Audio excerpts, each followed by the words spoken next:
Good morning, class 10. Today we are going to start a new history lesson, The Making of a Global World. Let us begin. The pre-modern world. When we talk of globalization, we often refer to an economic system that has emerged since the last 50 years or so. But as you will see in this chapter, the making of the global world has a long history of trade, of migration, of people in search of work, the movement of capital, and much else.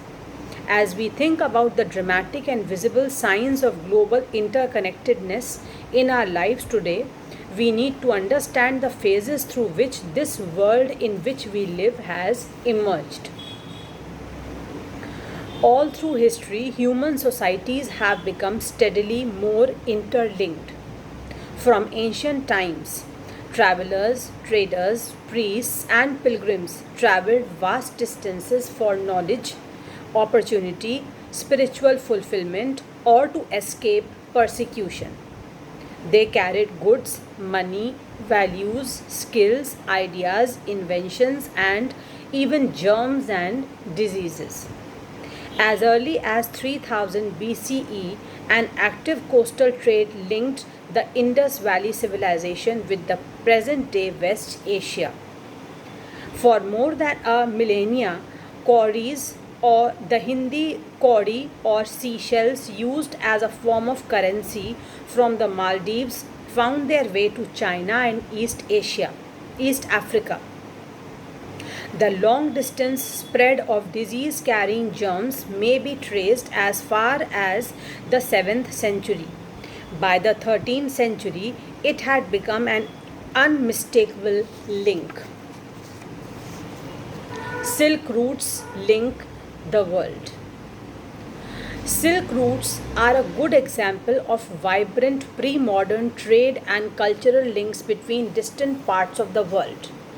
The name Silk Routes point to the importance of westbound Chinese silk cargoes along this route. Historians have identified several silk routes over land and by sea, knitting together vast regions of Asia and linking Asia with Europe and northern Africa. They are known to have existed since before the Christian era, that means the period of time which begins with the traditional date of Christ's birth, and thrived almost till the 15th century. But these pottery also traveled the same route as did textiles and spices from India and Southeast Asia. In return, precious metals, gold and silver flowed from Europe to Asia. So when we talk about globalization, we are talking about everything that was exchanged in the world, whether it was silk, spices, diseases, germs, food commodities, anything.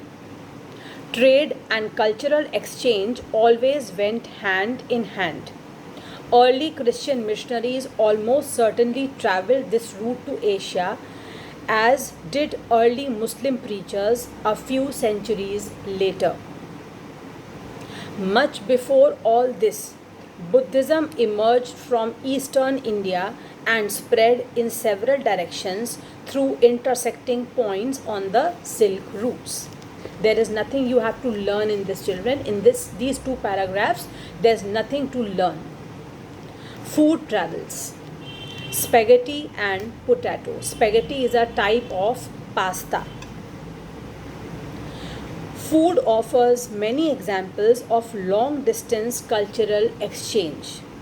You must have seen that nowadays in India, not nowadays, we can say from some years ago, Chinese food is so much popular in India. So similarly, Indian food is popular in different parts of the world as well. This is also a part of globalization.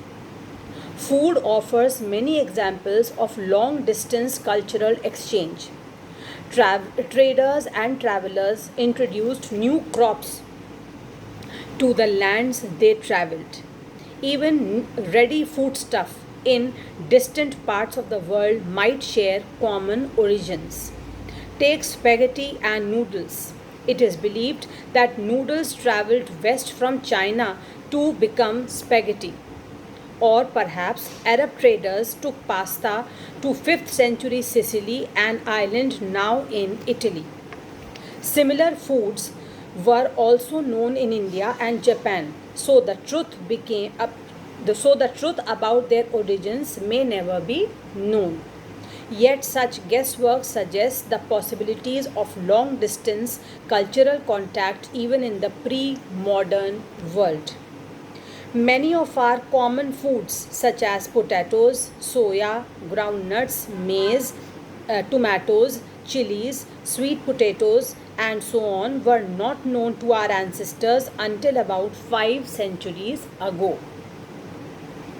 These foods were only introduced in Europe and Asia after Christopher Columbus accidentally discovered the vast continent that would uh, later become known as the Americas. In fact, many of our common foods came from America's original inhabitants, the American Indians. Sometimes the new crops could become the difference between life and death. Europe's poor began to eat better and live longer with the introduction of humble potato. Ireland's poorest peasants became so dependent on potatoes that when disease destroyed the potato crop in the mid 1840s, hundreds of thousands died of starvation. Conquest, disease, and trade.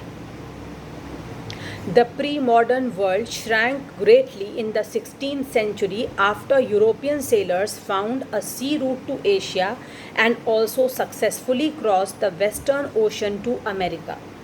For centuries before, the Indian Ocean had known a bustling trade with goods, people, knowledge, customs, etc., crisscrossing its waters. The Indian subcontinent was central to these flows and a crucial point in their network. India is so strategically located that it has always helped in trade with other countries. The entry of Europeans helped expand or redirect some of these flows towards Europe. Before its discovery, America had been cut off from regular contact with the rest of the world for millions of years. But before but from the 16th century, its vast lands and abundant crops and minerals began to transform trade and lives everywhere. Precious metals, particularly silver, from mines located in present day Peru and Mexico, also enhanced Europe's wealth and financed its trade with Asia. Legends spread in 17th century Europe about South America's fabled wealth. Many expeditions set off in search of El Dorado, the fabled city of gold. The Portuguese and Spanish conquest and colonization of America was decisively underway by the mid 16th century. European conquest was not just a result of superior firepower. In fact, the most powerful weapon of the Spanish conquerors was not a conventional military weapon at all. It was the germs. Pay attention. It was the germs, such as those of smallpox, that they carried on their person. Because of their long isolation, America's original inhabitants had no immunity against these diseases that came from Europe. Smallpox, in a particular, proved a deadly killer. Once introduced, it spread deep into the continent, ahead even of any Europeans reaching there. It killed and decimated whole communities, paving the way for conquest. So, we have seen till here that not only were food items exchanged, not only were vegetables exchanged between countries, between continents, but also deadly diseases like germs of smallpox were also transmitted, and it paved the way for the conquest for some countries. Guns could be brought or captured and turned against the invaders, but not diseases such as smallpox, to which the conquerors were mostly immune. You are seeing the present day example.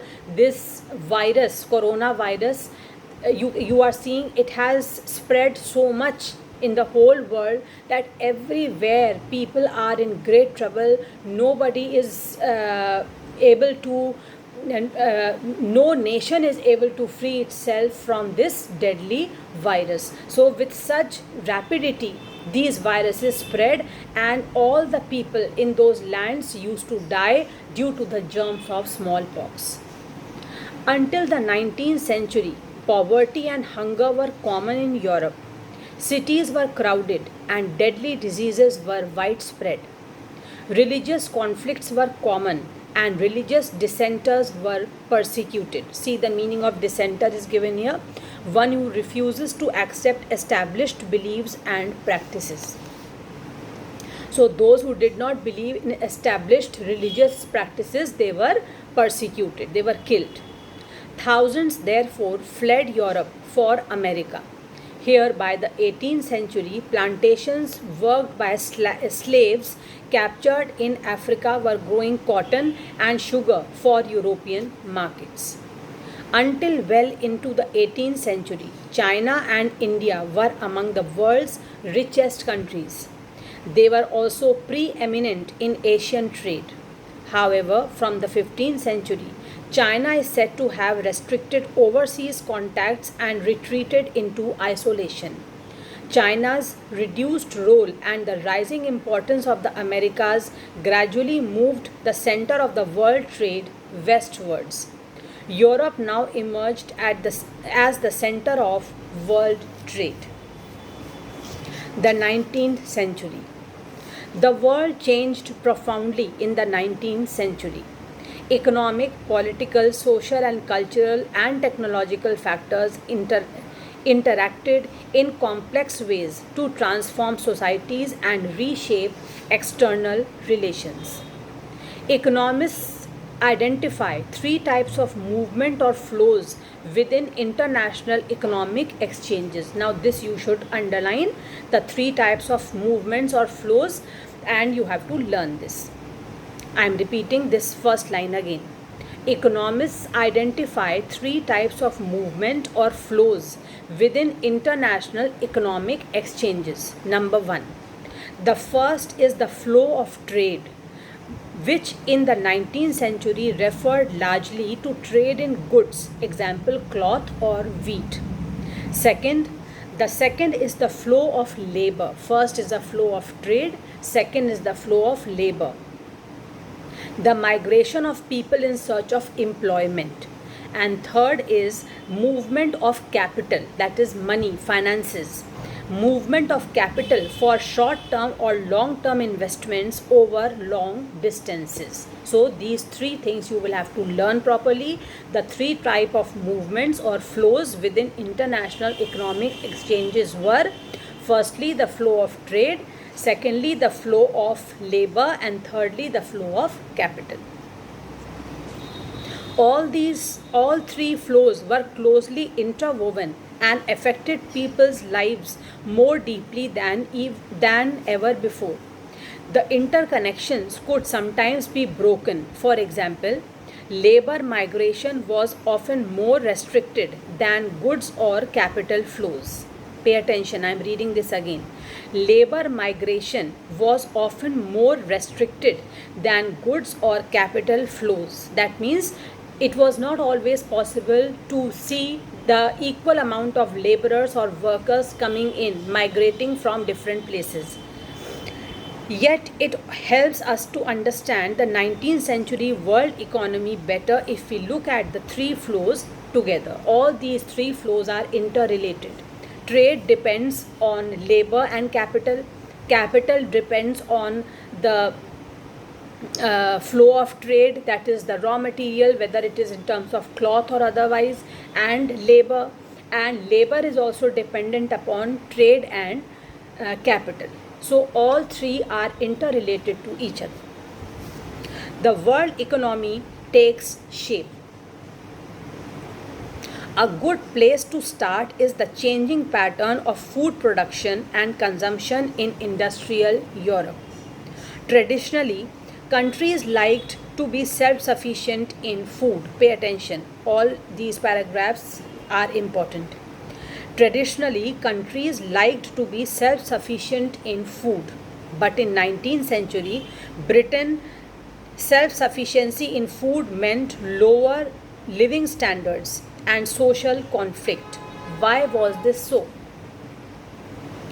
The population growth from the late 18th century had decreased the demand for food grains in Britain. Now you will get reasons why it was so, that Britain self-sufficiency in food meant lowering the living standards and social conflicts arose. Why? It is given, you can mark as first point. Population growth in the late 18th century had increased the demand for food grains in Britain.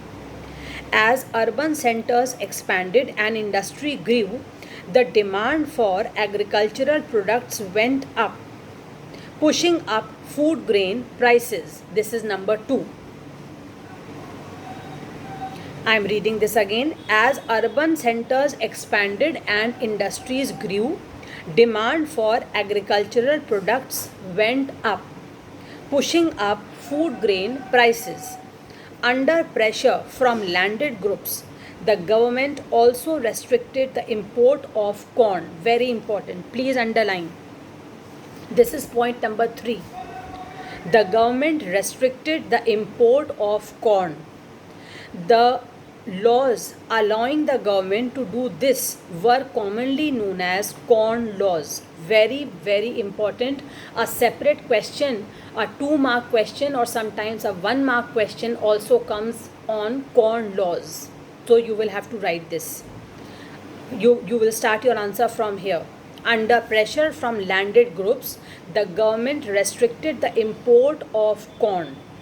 The laws allowing the government to do this, that means to import, to restrict the import of corn, the laws allowing the government to do this were commonly known as corn laws.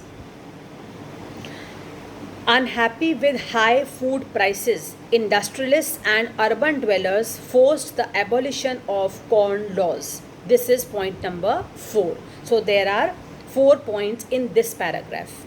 Unhappy with the rising food prices, industrialists and urban dwellers, those who lived in cities, they forced the abolition of corn laws. After the corn laws were scrapped, food could be imported into Britain more cheaply. Now see, what was the result of abolition of the corn law? After the corn laws were scrapped, food could be imported into Britain more cheaply than it could be produced within the country. Production of food grains was now costlier and importing the food grains in Britain now became cheaper. British agriculture was unable to compete with imports. British agriculture was unable to compete with imports. Why? Because importing was now easy, it was cheaper. That is why people wanted to import more food grains, especially corn, and it was affecting agriculture. Vast areas of land were now left uncultivated because people were not buying what was produced by the farmers. They were more interested in importing. Vast areas of land were now left uncultivated, and thousands of men and women were thrown out of work. They flocked to the cities or migrated overseas. So this is your continuation of the previous paragraph. In previous paragraph, you have marked 4 points. The 5th point will be this line. After the corn laws were scrapped, food could be imported into Britain more cheaply than it could be produced within the country. This is the 5th point. And 6th point will be British agriculture was unable to compete with imports. Vast areas of land were now left uncultivated. This can be the continuation of this point. And thousands of men and women were thrown out of work. They flocked to cities or migrated overseas because they wanted to seek employment. So this whole paragraph, which is describing the problems which was faced in Britain and what were the Corn Laws, what were the consequences of scrapping off of the Corn Laws, all this is very, very important. This comes as a separate question.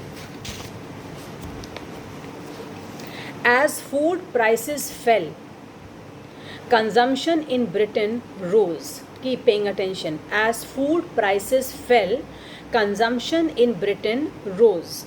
From the mid-19th century, faster industrial growth in Britain also led to higher incomes. Faster industrial growth in Britain led to higher incomes and therefore more food imports. Around the world, in Eastern Europe, Russia, America and Australia, lands were cleared and food production expanded to meet the British demand. This is again, children, a continuation of the points which you have marked on the previous page. In the second paragraph, you have marked 4 points. Then in the last paragraph, you have marked point number 5 and 6. Now 7th and 8th point will come in this para. The 7th point will be, as food prices fell, consumption in Britain rose. From the mid-19th century, faster industrial growth in Britain led to higher incomes and therefore more food imports.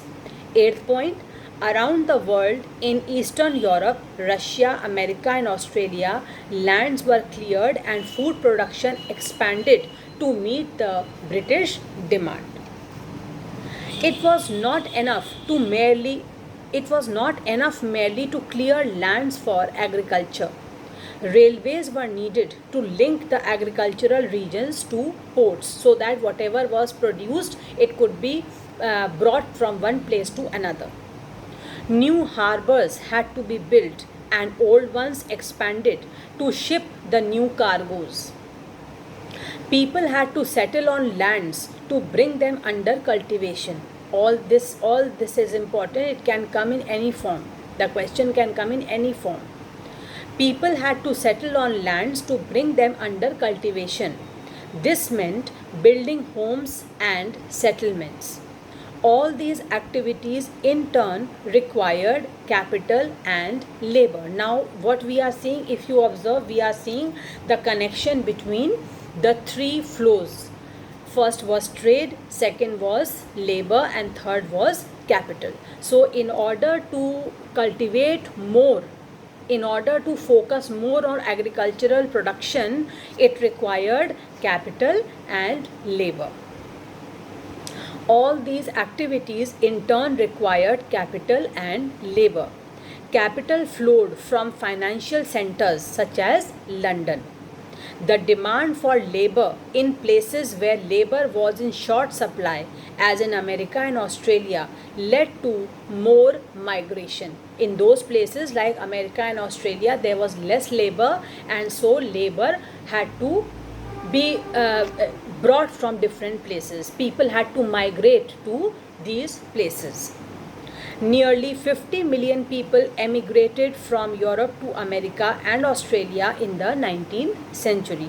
All over the world, some 150 million are estimated to have left their homes, crossed oceans and vast distances over land in search of a better future.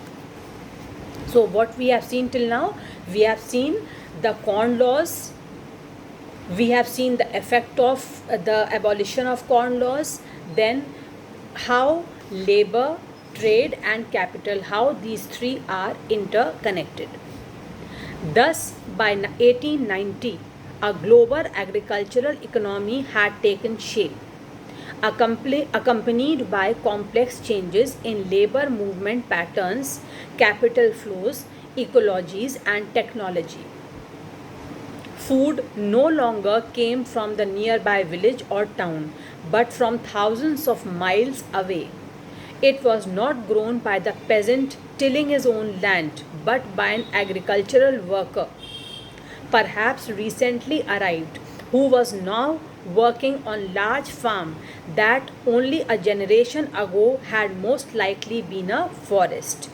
It was transported by railway, built for that very purpose, and by ships which were increasingly manned in these decades by low paid workers from southern Europe, Asia, Africa, and the Caribbean. So we have seen that vast lands were put under cultivation.